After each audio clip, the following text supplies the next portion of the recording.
Hello all of you out there, and in today's video I'm going to share with you the top 10 most versatile Ark Tames, so let's get into it.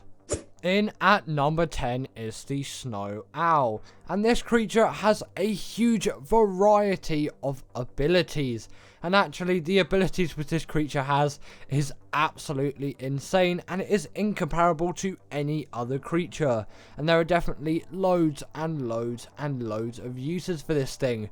Firstly, it can be a really great travel mount for traversing any kind of map due to that glide ability, and compared to something like the Griffin, it feels significantly smoother and faster, which actually makes it a lot more of a fun creature to use. But also they do have a somewhat heat-seeking ability, which will help you track down any kind of dino or organism or just general player in a PvP scenario or PvE scenario that you maybe can't see with your own eyes, or if you're just trying to spot someone that's hiding somewhere after they try to raid your base, or if they're just trying to raid your base, then you can easily see them with this mechanic, which is a really nice, cool feature to have. And also you're going to want to pump loads and loads of stamina into these things, not just so they can fly longer distances, but also so that you can heal up creatures, which is their kind of main ability. These things can freeze any creature, that be enemy creatures, wild creatures, or your own creatures, and heal them up for a period of time, that obviously depending on your amount of stamina, which can be really useful for healing up your creatures in a boss fight, and also really useful if you're trying to tame a creature and you need to quickly heal that thing up to get it up to a reasonable amount of health so you can continue firing tranks into it. Next up is the Basilosaurus, and this creature is so versatile for anything underwater, and I'll pretty much use no other creature apart from this thing for any kind of underwater exploration, and their damage is still really solid as well. So when it comes to combat, these things will definitely put up a fight. Have no idea what you're going to be doing when pitting up a fight. Don't really know what that is. Either way, in terms of their other uses, apart from just being great for just general underwater exploration, they're great in the underwater caves as well, and they're immune to things like jellyfish and electric eels and all of those kind of things, which no other creature to this day has, which is absolutely insane to think about, but it really gives you a sense of immunity on the ocean. The Basilo will also passively make oil as well, just as a nice little thing. But definitely, if you have one of these things, take into mind that they do have a depth limit, and they'll take some damage if they go too deep under the sea. Next up, we have the Asterid Delphus, and this creature is definitely one of the newer ones, being introduced a lot later on in Ark's life, obviously being a Gen 2 creature. May have already said that already, but if not, it's a Gen 2 tame. And Gen 2 is notoriously known for its wealth of OP creatures, and the Asterid Delphus definitely falls under that category, and it is one of the best travel mounts out there, being capable of absolutely zipping across the map and looking really cool at the same time, which you could also do if you subscribe to this channel. You can be the coolest Ark player out there. But also, in terms of their other abilities too, they deal a very significant amount of damage, and they can also fire somewhat lasers out of their tech saddle as well. And the tech saddle is the only saddle which they have, which is their main downside really, as that can be an absolute pain to get. But if you prepare for it adequately and you get to the right level, then it isn't the hardest thing that you'll face on Genesis Part 2. And when taming one, you really won't regret it. Although seemingly expensive on the surface, requiring a lot of element is one of the easiest things to get on Gen 2, and you'll have no problems. And considering how useful this thing is for travel and for dealing damage and for missions, it really is versatile. In at number 7 is the Shadowmane, and yet again another Gen 2 creature, and this thing just has such wealth of ability that it has to be put on this list at some point. It is absolutely crammed with abilities. It is just so full of abilities that it has to be put on this list. It is a really agile creature, which is also very capable of defeating bosses and dealing insane amounts of damage. But you can see its agility there by just how high this thing can actually jump. It's actually really absurd. The insanity, don't know why I use so much alliteration there, but this thing can jump insanely high. And it also does have the hydration buff and the pack buff too. And it is really great underwater as well, which can't be said for many other carnivores. And also, considering its size, it is really easy to take anywhere, and it doesn't even require a saddle. Its only real downside being its absolute pain of a taming method, but it's definitely well worth it. Now, the Velonasaur has to be included on this list. This creature just has so much usability in so many areas.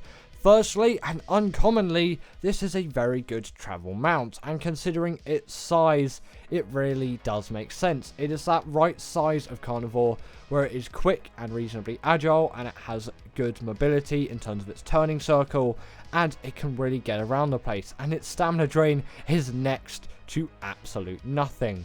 But also it is great as a turret as well, as that's kind of its main use overall. This thing is a literal living turret, an absolute beast of a creature. This thing just packs so much when it comes into that turret ability. And sadly that doesn't scale when you level up melee damage, but still this is an incredibly useful ability for so many reasons. Not just because it's going to deal the most damage, because it isn't the most damage dealing ability out there, but because you have that range and you can absolutely pepper creatures with these things, and they fire so fast, and with so many at one time you can deal insane damage to any creature. Definitely a really cool use, which I think Wildcard should revisit in a new creature sometime. In at number 5 is the Mwing, and this creature is pretty much the epitome of travel. And yes, the other creature, which was earlier on the list being the Asterid Delphus, is a very good travel mount as well. But the reason why this is higher is partly because it actually does go faster than the Asterid Delphus when in full glide, and albeit it does glide instead of fly. But also this thing's saddle is unlocked at level 19 instead of like level 117 or level 120 something. I think it's more 110s when the Asterid Delphus is. But either way, this thing's saddle is unlocked at level 19, and it is one of the easiest tames in the game, just being a very simple knockout tame, and boom, feed it berries or meat. I can't actually remember if it's a herbivore or a carnivore, but they're both very attainable in the early game. Haven't really tamed a Mwing in a while, as I haven't played Gen 2 for ages, and only recently I have just been breeding these things. Obviously I've been breeding these things for a while, but in terms of recent uses of the Mwing, I've just been breeding them. They're also great for raising creatures as well, as they act as a portable feeding trough, and they can gather berries too, so if you're in a pinch, especially in these early stages of the game, level 19, that can work really in your favour. Now, the Deinonychus is just one of those creatures which has to be on any list for versatility. This creature just has so many vast uses, and it is just one of those more creative creatures from Wildcard in my opinion. And there are just so many reasons to use this creature, namely obviously for bosses, as its bleed ability will carry into bosses. Not that any other creature's bleed ability won't carry into bosses, it's just they're not allowed into bosses, as creatures like the Thyla aren't allowed into bosses. I don't know, Karna's bleed ability, I'm pretty sure, don't carry onto bosses. And also creatures like the Basilosaurus. Yes, I think that bleed ability may work on Titans, but I'm not really sure about that. But for the general bosses, the Deinonychus bleed ability is going to carry, especially when you can grapple onto those creatures and just rip them to absolute shreds. And also their pack buff is going to apply here, as you're obviously going to be using these things in packs, which makes these things even stronger, which is something which can't be said for some other creatures on this list. Although the Shadowmane is a very great pack creature, creature as well. But also these things are significantly great climbers compared to the Shadowmane, and although they can't jump to great heights, they can still do all kinds of cool parkour jumping along the rocks, in this case the chalk cliffs on Valguero. Definitely a really good tame, and compared to the Shadowmane, it has a significantly more friendly taming method. In at number 3 is the Desmodus, and this creature obviously being one of the newer creatures added to Ark coming out on Fjorda, which yes wasn't the closest amount of time ago, but it still is very recent in the grand scheme of things in terms of Ark, as it is the newest map I think to come to the game. Not sure when Svartalfheim released, and I think that's on ASA now, but Fjord is kind of considered the kind of more recent map, and it definitely is a very recent map coming after Gen 2. But obviously in terms of its versatility, it is a great travel mount, again for that gliding ability like the Snow Owl.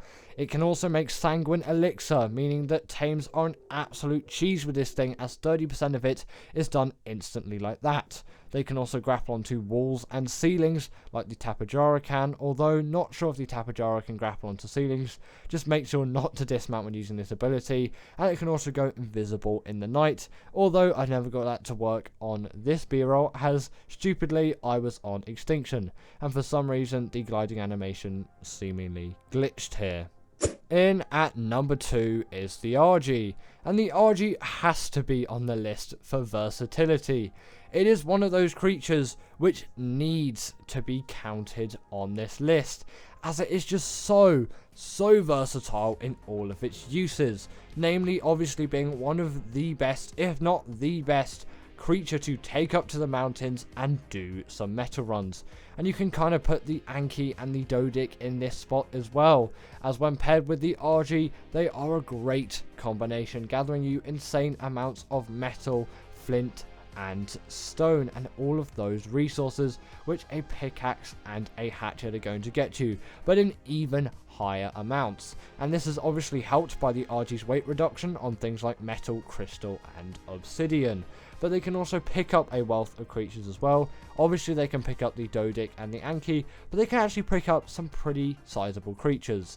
Although not as big as what the Quetzal can carry, you don't really need that for doing metal runs and things like that. And if you want to carry a friend with you, if you're carrying a player across the map, if you're doing a cave or something, that is when I would use the RG apart from metal runs. And also they do have a couple of hidden little abilities up their sleeve as well, their saddle acting as a portable smithy. So again, if you're doing a cave run, you can quickly repair your flak armor, as I'll always be using flak in a cave instead of having to go all the way back to base to repair it.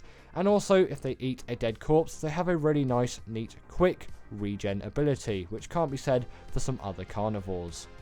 And in at number 1 is the Thyla, and the reason why I am putting this above the RG in terms of use is because I'm not really a fan of how flyers deal damage.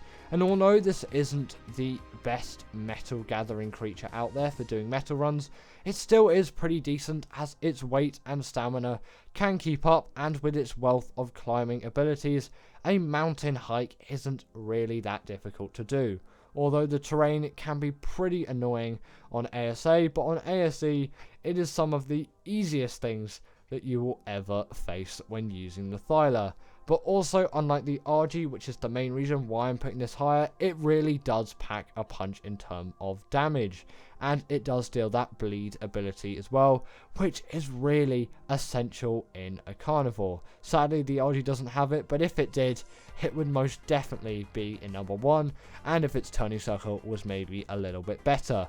But also the fact that this thing can climb up vertical walls and jump off of redwood trees and pounce onto things too.